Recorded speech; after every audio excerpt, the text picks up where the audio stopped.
दोस्तों नमस्कार, welcome to GS fighters. दोस्तों, हिंदी सीरीज़ के अंतर्गत हम प्रैक्टिस कर रहे हैं उत्तर प्रदेश पुलिस एग्ज़ाम के लिए हिंदी के क्वेश्चंस की, और यहाँ पर हम टॉपिक वाइज डिस्कस कर रहे हैं। पहले हम टॉपिक को पढ़ते हैं, समझते हैं, उसके बाद उस टॉपिक से क्वेश्चंस की प्रैक्टिस करते हैं। ठीक है, और यह प्रैक्टिस सेट नंबर 2 है। इससे पहले एक प्रैक्टिस सेट हम ऑलरेडी लेकर आ चुके हैं। ठीक है जी। अगर आपने अभी तक जीएस फाइटर्स को सब्सक्राइब नहीं किया है तो आपसे रिक्वेस्ट है, जीएस फाइटर्स को सब्सक्राइब कीजिए और हमें सपोर्ट कीजिए।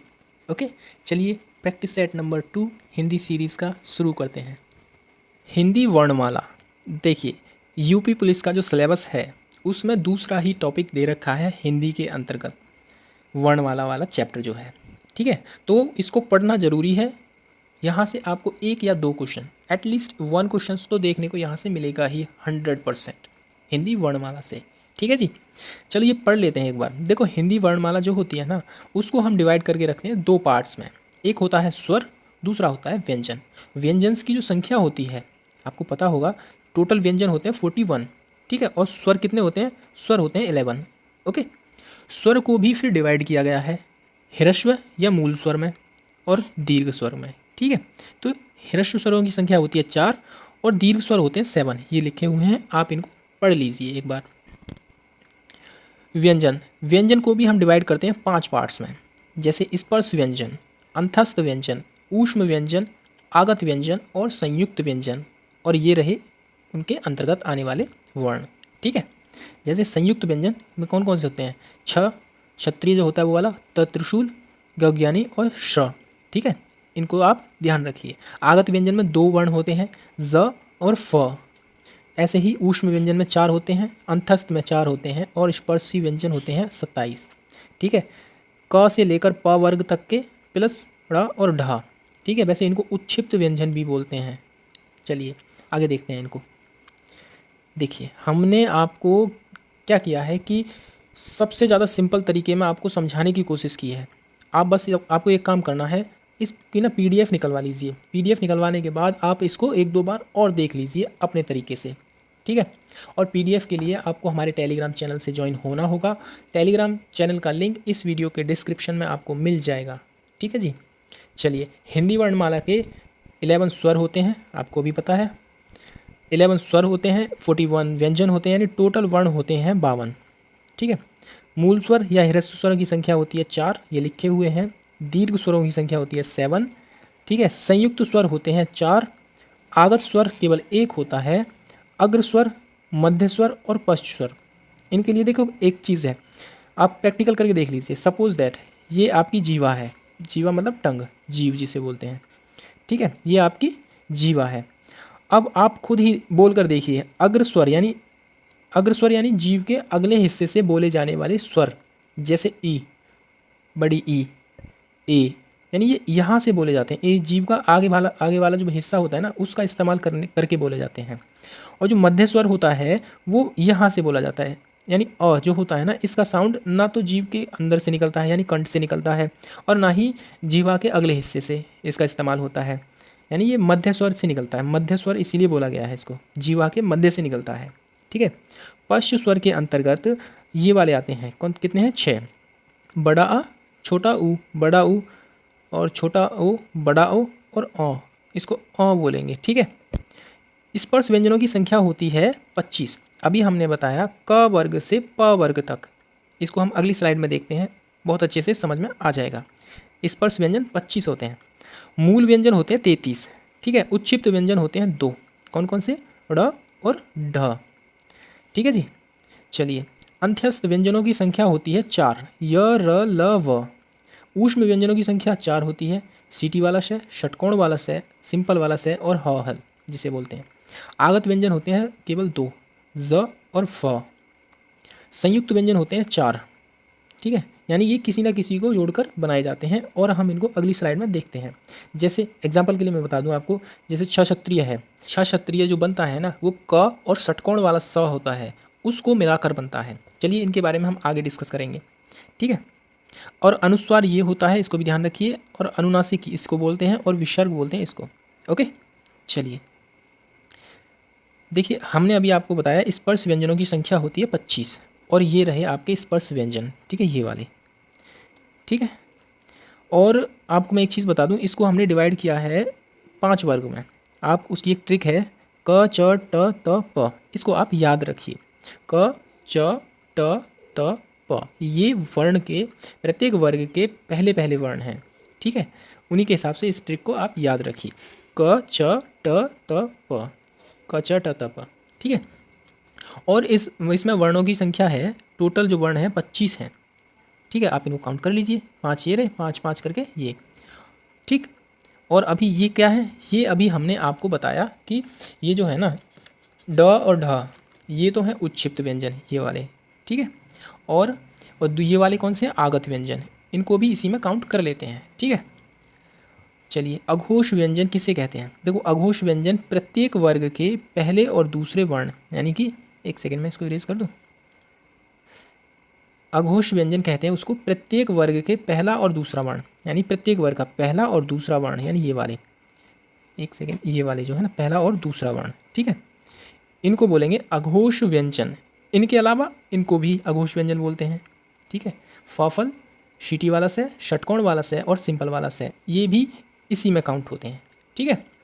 सघोष व्यंजन किसको बोलते हैं? देखो, प्रत्येक वर्ग के तीसरा, चौथा और पांचवा वर्ण, यानी तीसरा, चौथा और पांचवा, यानी ये वाले वर्ण जो है ना, इनको बोलेंगे सघोष व्यंजन। और इनके अलावा इनको भी सघोष व्यंजन बोलते हैं, ड़, ढ, ज, य, र, ल, व, ह, ठीक है। इनको भी हम सघोष व्यंजन बोलेंगे, ओके। अल्प प्राण व्यंजन जो होते हैं ना, देखो, प्रत्येक वर्ग का पहला और तीसरा और पांचवा वर्ण, ठीक है, पहला, तीसरा और पांचवा, ठीक है। इस चीज़ को आप ध्यान रखें, ये वाले, एक सेकेंड, पहला, तीसरा और पांचवा, यानी पहला, तीसरा और पांचवा, यानी ये वाले जो है ना, ये और ये, ठीक है, इनको बोलेंगे अल्प प्राण व्यंजन, ठीक है। इनके अलावा य, र, ल, व, यानी जो अंत्यस्थ व्यंजन है, उनको भी हम अल्प प्राण व्यंजन बोलते हैं, ठीक है। महाप्राण व्यंजन में कौन कौन से वर्ण शामिल होते हैं? प्रत्येक वर्ण का दूसरा और चौथा वर्ग, यानी दूसरा और जो चौथा वर्ग है ना, उसको महाप्राण बोलेंगे, यानी पूरे ये वाले, ठीक है। इसके अलावा शीटी वाला सा, षटकोण वाला सा और सिंपल वाला सा और हल, ठीक है, इनको भी हम महाप्राण कहते हैं, ओके। उम्मीद करता हूँ आपको प्रैक्टिस सेट अच्छा लग रहा होगा। अभी हम क्वेश्चंस की प्रैक्टिस भी करेंगे इसके अलावा, ठीक है।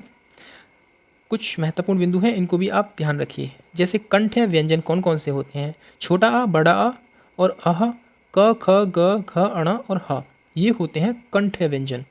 तालव्य व्यंजन में ये आते हैं, ठीक है, च, छ, ज, झ, य और श, य, ठीक है।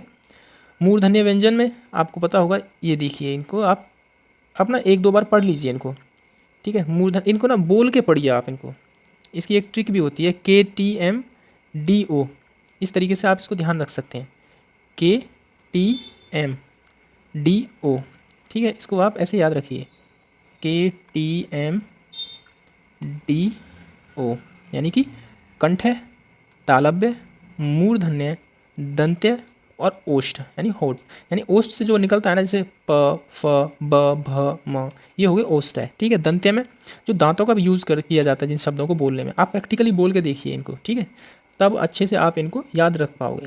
जैसे दंत्य से आप बिना दांत का भी इस्तेमाल किए त नहीं बोल सकते, थ नहीं बोल सकते, द नहीं बोल सकते, ध, न, ये सब नहीं बोल सकते बिना दांतों का इस्तेमाल किए, तो इसीलिए इनको दंत्य व्यंजन बोला गया है। मूर्धन्य बिना मूर्धा के इस्तेमाल नहीं किया जा सकता, जैसे ट, ठ, ड, यानी इसमें क्या होता है, जो जीभ होती है ना, ऐसे पलट जाती है और फिर एक साथ बाहर की तरफ धक्के के साथ निकलती है। बोल कर देख लीजिए आप, ट, ठ, ड, ढ, ण और स।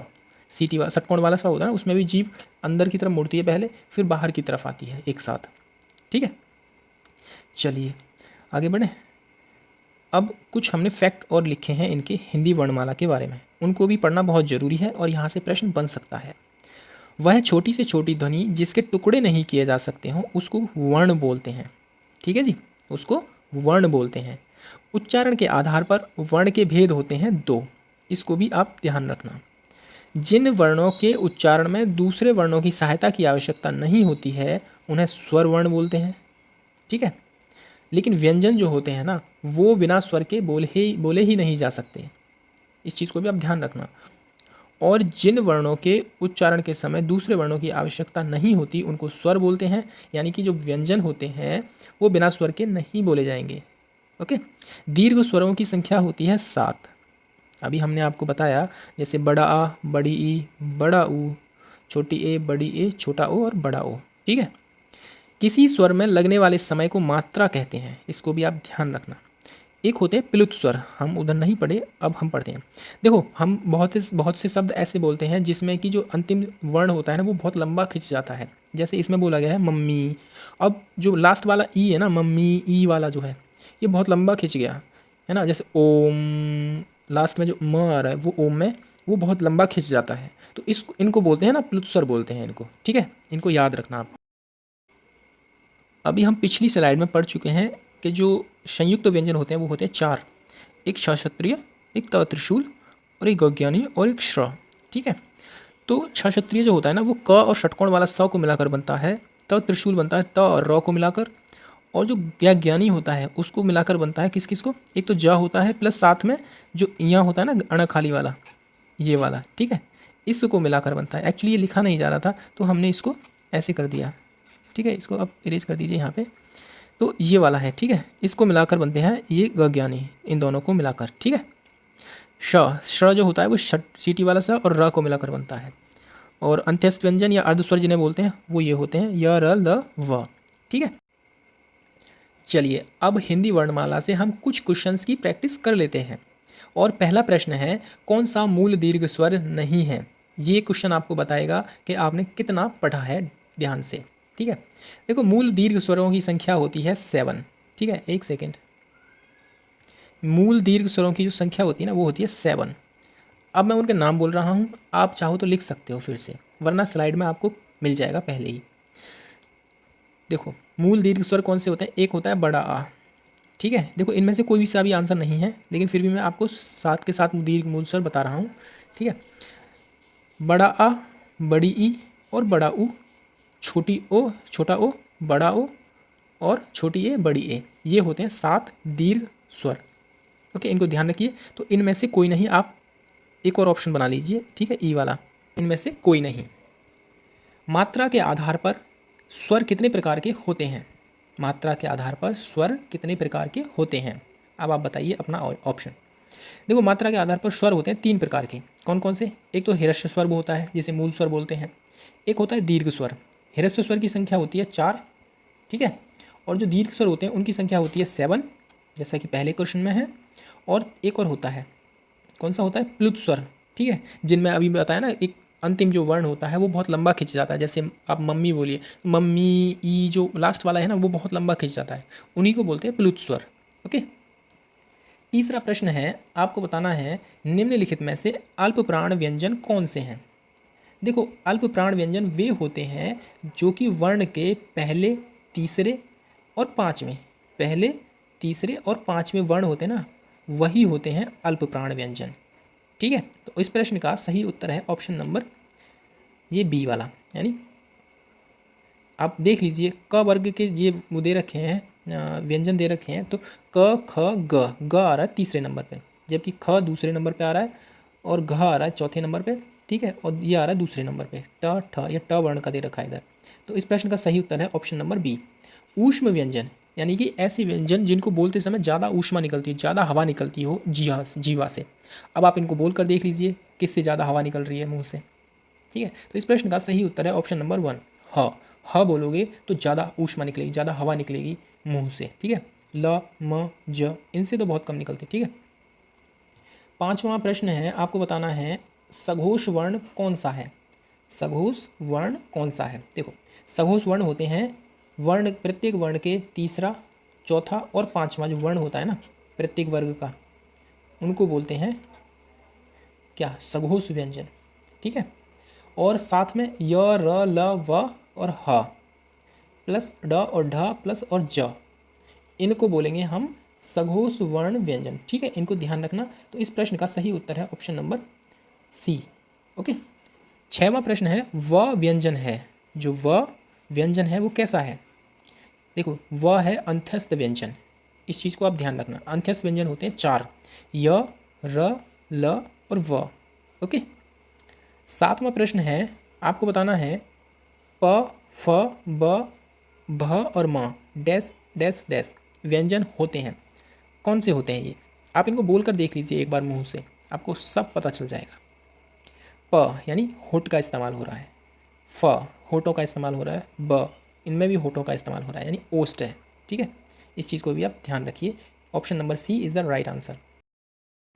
8वां प्रश्न है निम्नलिखित में से कौन सा एक संयुक्त स्वर नहीं है? ध्यान रखना, स्वर की पूछा है ना कि व्यंजन की। संयुक्त स्वर कौन सा इसमें से नहीं है? देखो ए ये तो है, बड़ी ए ये भी है, बट ये जो ऊ है ना, बड़ा ऊ, ये संयुक्त स्वर नहीं है, इसको आप ध्यान रखना। ठीक है, छोटा ओ भी जो होता है ना वो संयुक्त स्वर में आता है। ओके, और संयुक्त स्वर की जो संख्या होती है ना वो 4 होती है, छोटी ए, बड़ी ए, छोटा ओ और बड़ा ओ। ओके, चलिए 9वां प्रश्न है हिंदी की तालव्य ध्वनियाँ हैं, आपको बताना है। देखो त, थ, द, ध ये तो होगी दंत्य, इसको ध्यान रखना। और ट, ठ, ड, ढ ये होगी आपकी मूर्धा, मूर्धन्य। और ये होगी ओष्ठ है यानी प, फ, ब, भ यानी होठ से बोला जाने वाली। और इस प्रश्न का सही उत्तर है ऑप्शन नंबर 1 तालव्य यानी च, छ, ज, झ। ये जो ध्वनियाँ है ना, ये जो व्यंजन है ये तालु से बोले जाते हैं। ठीक है, आप वैसे याद रखिए ना KTMDO यानी दो, KTM 2 के नाम से इसको आप याद रखिए। शीटी वाला स ध्वनि का उच्चारण स्थान है। शीटी वाली श का ध्वनि का उच्चारण स्थान कौन सा है बताइए? देखिए इस प्रश्न का सही उत्तर है ऑप्शन नंबर बी तालव्य। शीटी वाले स का इस्तेमाल तालव्य से किया जाता है। ठीक है, 11वां प्रश्न है आपको बताना है य, र, ल, व किस वर्ग के अंतर्गत आते हैं? ओष्ठ है। देखो ओष्ठ के अंदर तो होठ का इस्तेमाल करके बनाए जाने वाले वर्ण होते हैं। ऊष्मा, ऊष्मा में सीटी वाला श, जैसे ह, हल, षटकोण वाला स जिसमें ऊष्मा ज़्यादा बाहर निकलती हो। ठीक है, ओके। और जो तालव्य होते हैं ना, और जो तालव्य होते हैं जिसमें च, छ, ज, झ होते हैं वो होते हैं। और अंत्यस्थ व्यंजन होते हैं 4, और चारों के नाम लिख रखे हैं ये वाले य, र, ल, व। तो option number 1 is the right answer. Okay. 12वां प्रश्न है निम्नलिखित में से अर्धस्वर कौन सा है? अर्धस्वर, देखो अर्धस्वरों की संख्या होती है कितनी? 2 अर्धस्वर होते हैं 2, एक तो होता है य और एक होता है व। ठीक है, ये वाले देख लीजिए। Option number 1 is the right answer.